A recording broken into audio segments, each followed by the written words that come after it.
Okay, quick rundown on what I just built here. This is one of the coolest chess sets that I've ever seen, and I actually built it myself.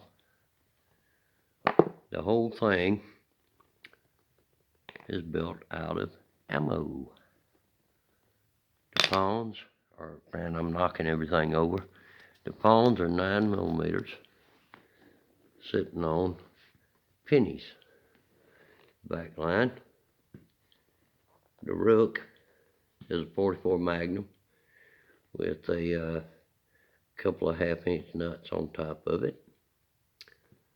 The knight is a 38 Special with a rivet and a little square nut symbolizing the sword. Knight took the sword.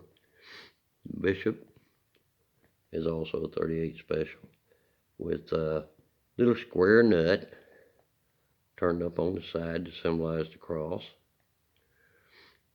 The queen is a 270 with a half-inch or 9/16 nut on it.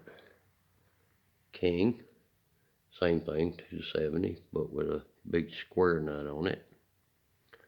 Alright, that's all of the black side. Give me a second here, and you can see the white side as soon as I set them back up. Fringes on my jacket, knocking everything over. But here's the white side.